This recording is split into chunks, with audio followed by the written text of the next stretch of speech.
Hello guys, my name is Dr. Deepak Kanya, currently working as a medical officer at Urban PHC Ratlam. In today's video, we will discuss study plan for FMG दिसंबर 2024, जिसके लिए हमारे पास एक साल से भी ज़्यादा का time है, तो हम काफ़ी अच्छे तरीके से कॉन्सेप्चुअल अंडरस्टैंडिंग के साथ सब्जेक्ट को ख़त्म कर सकते हैं। और प्लीज़ अभी आप मुझे पता है कि ज़्यादातर लोग आप फाइनल ईयर में जो इस वीडियो को देख रहे हो, आपके पास इनफ टाइम है पढ़ने के लिए। डोंट आस्क मी कि it is enough time to pass और not, you have more than sufficient time to pass this exam, to prepare for this exam. Please अच्छे से पढ़ना स्टार्ट करिए। अब तक आपने 1 से 4 साल में जो भी आपने करी हो चीजें, जो भी आपने टाइम पास करा हो, जो आपने नहीं पढ़ा हो, पर अब आपके पास वो टाइम है कि अब आप जाग जाइए। अब आपका जागने का टाइम आ गया है। अब भी अगर आप पढ़ना स्टार्ट कर देंगे तो आपको अगले साल जब आप इंडिया आओगे डिग्री लेके, तब आपको रिग्रेट नहीं होगा। तब आपको ये नहीं सोचना पड़ेगा कि यार मैं क्या कर रहा हूँ, मैंने क्या क्यों पहले पढ़ाई नहीं करी। आपके पास अब टाइम है, इस टाइम को आप अच्छे से यूटिलाइज करिए। जो ये स्टडी प्लान है जिसमें हमने टोटल आपका पूरा 90 सब्जेक्ट को कॉन्सेप्चुअल खत्म करने का, प्लस रिवीजन, साथ साथ में रिवीजन कैसे आप प्लान कर सकते हो, वो सारा अच्छे से डे वाइज आज के इस वीडियो में हमने डिस्कस किया है। So please watch this video till and, also do share this video with your friends. कि आप अकेले पढ़ रहे हैं, अकेले मत पढ़िए, साथ में अपने दोस्तों को भी बोलिए कि प्लीज स्टार्ट प्रिपरेशन। क्योंकि जब आप दोस्तों के साथ आप एग्जाम को पास करेंगे, क्योंकि आपका एम ही क्या था ना जब आप अब्रॉड गए कि भाई हमको इस FMG एग्जाम को पास करना है, हमको नीट PG पास करना है। प्लीज आप अब जाके सीरियस हो जाइए, ताकि जो आपके पेरेंट्स आपके लिए एक्सपेक्टेशंस कर रहे हैं हर मंथ, वो आपको जो पैसे भेज रहे हैं खर्चा पाने के लिए और बाकी फीस आपकी पे कर रहे हैं, तो एटलीस्ट उनकी जो एक्सपेक्टेशंस है कि हाँ यार मेरा बच्चा एक दिन आएगा और वो फट से FMG एग्जाम पास करेगा और इंटर्नशिप करेगा, जॉब करेगा, डॉक्टर बनेगा। तो जब तक अब आप उसके लिए मेहनत नहीं करेंगे, अब आप उस FMG, उस डिग्री के लिए, उस डॉक्टर वर्ड के लिए अगर आप अब मेहनत नहीं करेंगे, तो फिर आप बाद में बहुत पछताएंगे। तो ये वो टाइम है जब आप इस प्रिपरेशन को अच्छे से स्टार्ट करिए। मुझे बहुत मैसेज आ रहे थे कि कैसे हम स्टार्ट करें, फाइनल ईयर में है, कॉलेज है, सारी चीजें। तो आज की इस वीडियो हमने अच्छे से डिस्कस करा है। टोटल आपको 5 to 7 आवर पर डे की पढ़ाई करनी है, और इस प्लान को अच्छे से आप फॉलो करो और धीरे धीरे चीज़ों को आगे लेते जाइए। तो चलिए इस वीडियो को शुरू करते हैं। इस वीडियो को आखिरी तक देखिएगा ताकि आपको एक अंडरस्टैंडिंग आ जाए कि आपको कैसे प्रिपरेशन स्टार्ट करनी है। So let's start it. ये जो प्लान होने वाला है, ये टोटल लगभग हमारा 420 डेज के आसपास का प्लान है हमारे पास टोटल। सो उसमें से हम कैसे रिवीजन के लिए हमने प्लान डिस्ट्रीब्यूट किया 287 डेज, और बाकी चीज़ें हम रिवीजन के लिए डालेंगे। सो सिर्फ हमें जो पढ़ना है वो 287 डेज में हमारी फर्स्ट रीडिंग कंप्लीट करना है, और उसके बाद हमने पूरा रिवीजन भी साइकिल इसमें प्लान आउट किया है कि कैसे आपको फर्स्ट रीडिंग 59 डेज, सेकेंड ऐसे करके आपका पूरा प्लान इसमें हमने आज के वीडियो में डिस्कस करा है। जो सोर्स हम स्टार्ट करेंगे आज के इस प्लान में, वो सोर्स होने वाला है prep leader main videos plus main notes. क्योंकि आपको एक कॉन्सेप्चुअल अंडरस्टैंडिंग सब्जेक्ट की बनानी पड़ेगी, क्योंकि जब तक हम कॉन्सेप्चुअल क्लियर नहीं करेंगे, हमारे कॉन्सेप्ट क्लियर नहीं करेंगे सब्जेक्ट के, तब तक हमको उस वे में बेटर अंडरस्टैंडिंग हमारी नहीं हो पाएगी। सो सिर्फ FMG के लिए प्रिपेयर नहीं करना है, हमको अपने आप को नीट PG के लिए प्रिपेयर करना है, कि ताकि जब FMG हो जाए तो हम PG के लिए भी हमको अलग से ना पढ़ना पड़े, हम वही चीज़ें कंटिन्यू कर सकते हैं। तो जो प्रेप लीडर के main videos plus main notes से हमको स्टार्टिंग करना है। जो फर्स्ट मतलब हम जो भी स्टार्टिंग, अगर आप जीरो से स्टार्ट कर रहे हो, so please don't start with bigger subject. क्योंकि अगर आप जब बड़े सब्जेक्ट से स्टार्ट करोगे तो आप स्टार्टिंग में बोर हो जाओगे। ऑलरेडी आप पढ़ाई नहीं कर पा रहे हो, ऑलरेडी आप एक प्लान की तलाश में हो कि मैं कैसे करके प्रिपरेशन स्टार्ट करूं, और फिर अगर आप ऐसा कोई बोरिंग सब्जेक्ट उठा लोगे तो उससे क्या होगा कि आप वापिस से आपकी पढ़ाई बंद हो जाएगी। तो स्टार्टिंग में आप छोटे सब्जेक्ट्स उठाओ, थोड़े इंटरेस्टिंग उठाओ, जिससे आपको पढ़ने में मजा आए। तो उससे आप स्टार्ट करोगे तो क्या होगा कि ऑटोमेटिकली आपकी जो प्रिपरेशन है वो बूस्ट मिलेगा उसको। और जब छोटे सब्जेक्ट से उठाओगे तो जब वो सब्जेक्ट कंप्लीट होंगे तो एक माइंड में भी आपको क्लैरिटी मिलेगी, आपको थोड़ा अच्छा फील होगा कि चलो मेरे कुछ सब्जेक्ट खत्म हो गए। तो don't start with bigger and boring subject, start with something interesting, ताकि आपको एक इंटरेस्ट बने, एटलीस्ट आप पढ़ना स्टार्ट करो। सो फर्स्ट हम स्टार्ट करेंगे psyche, derma, 5 days, ENT, ओप्था, OBG, PSM, radio. ये 7 सब्जेक्ट आप इन दिनों में खत्म कर ले। इसमें 65 डेज लगेगी, और जैसे आपके 65 डेज खत्म हो जाते हैं, उसके बाद इन जो ये 7 सब्जेक्ट हैं इनको आप एक बार अच्छे से रिवाइज करो। इनको रिवाइज करो आप 22 डेज में, उसके बाद नया स्टार्ट करो। सो क्या होता है ना कि बार बार हम एक चीज को रिवाइज नहीं कर सकते, कि ऐसा नहीं कि हम एक ही सब्जेक्ट को लेके बैठ सकते हैं। बट हम अगर पूरा छोड़ देंगे उस सब्जेक्ट को तो उसका कोई मतलब नहीं है। फिर हमने जो पढ़ा है हम उसको 4-5 महीनों के लिए नहीं छोड़ सकते, कि 4-5 महीने तक हम उसको देख भी नहीं रहे, फिर तो वो जीरो हो जाएगा। तो उस वे में हमको चीजों को स्टार्ट करना है। अब ये जो हमने मेन वीडियो से पढ़ा है, तो इसमें क्या होगा कि पूरी हमारी जो क्लैरिटी है वो एक सब्जेक्ट की बिल्कुल डीपर नॉलेज हमको मिलेगी, तो सब्जेक्ट को हम अच्छे से उसके क्लिनिकल क्वेश्चन भी सोल्व कर पाएंगे और फ्यूचर में भी वो सब्जेक्ट हमारे काम आएगा। उन 7 सब्जेक्ट को करने के बाद, फिर उनका रिवीजन करने के बाद आप स्टार्ट करो एनआर्ट, फिजियो, पीडिया, पेथो, फार्मा, जो आपके मेजर सब्जेक्ट है, क्योंकि तब तक आपका पढ़ने में एक इंटरेस्ट भी आ जाएगा। इन 5 सब्जेक्ट को आपको 75 डेज में खत्म करना है। उसके बाद आपको सारे 12 सब्जेक्ट जो पहले आपने करे थे वो भी और ये सारे भी, psychiatry, derma, ENT, ophtha, OBG, PSM, radio, एनआर्ट, फिजियो, पीडिया, पेथो, फार्मा, इन सारे 12 सब्जेक्ट को आपको 45 डेज में एक स्पीडी रिवीजन देना है। उससे क्या होगा कि इन सब्जेक्ट का आपका पहला, बट इन सब्जेक्ट का आपका दूसरा रिवीजन हो जाएगा। तो हमारा टारगेट ही वही कि हम एक बार में हमको सिलेबस नहीं खत्म करना है, हम चाहते हैं कि बीच बीच में हमारे रिविजन्स भी होते रहे, उसी हिसाब से हमको चीजों को प्लान करना है। ये जो लेक्चर है सारे ये बिल्कुल इंग्लिश में कंडक्टेड है, और आपकी जो इनमें क्लैरिटी है और आपका प्रिसीजन की भी, आपको एमसीक्यू किस लेवल तक आप सॉल्व कर सकते हो, इसके अलावा कुछ बचेगा नहीं। इसीलिए हम किसी ऐसे सोर्स पे ना जाएं जिसमें हमको लगे बाद में वो हो कि यार हमने काश इससे पढ़ लिया होता है, काश उससे पढ़ लिया होता।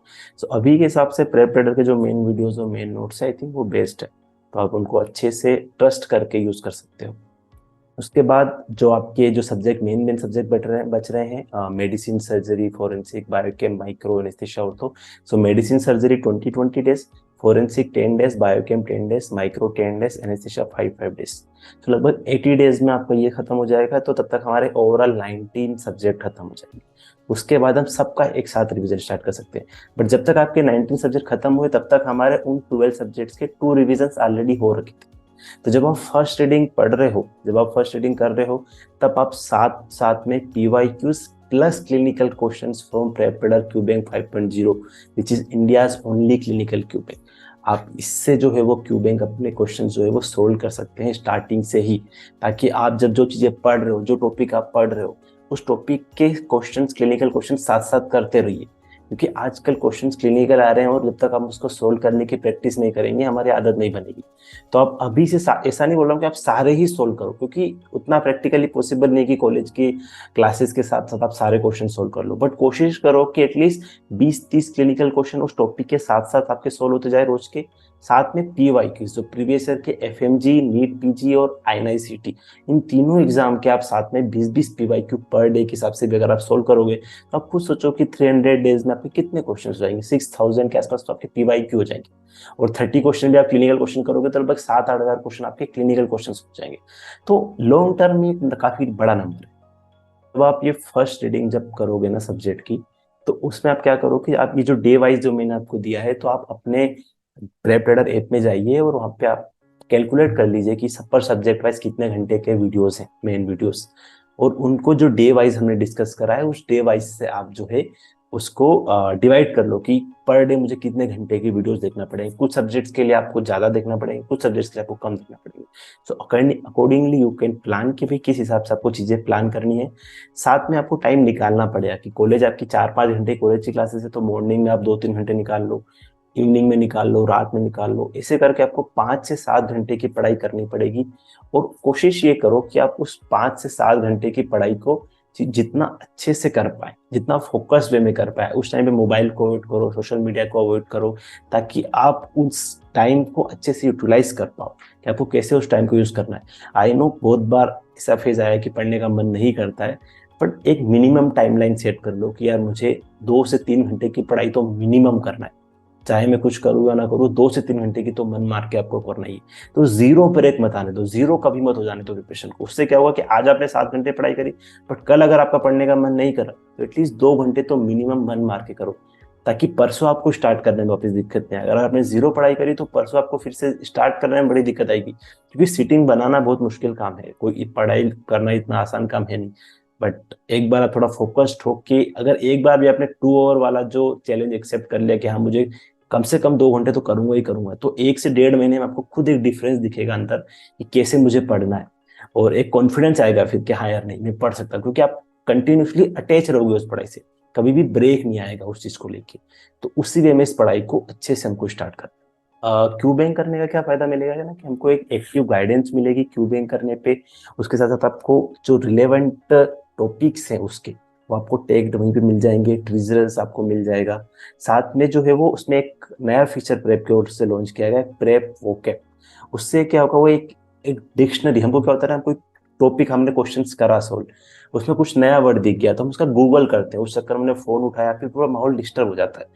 इसमें क्या होगा कि ये एक डिक्शनरी इन इन बिल्ड है प्रेपरेटर में।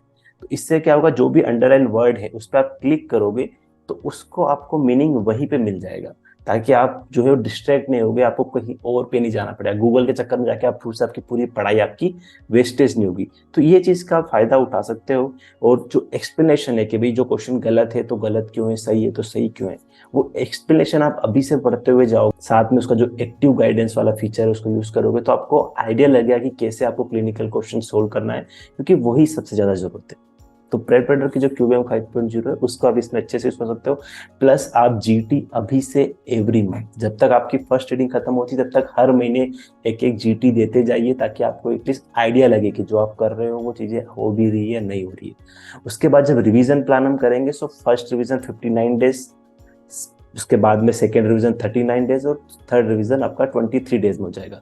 ये लगभग आपका सिलेबस और ये जो रिवीजन है सब मिला के आपका लगभग अक्टूबर के आसपास खत्म हो जाएगा।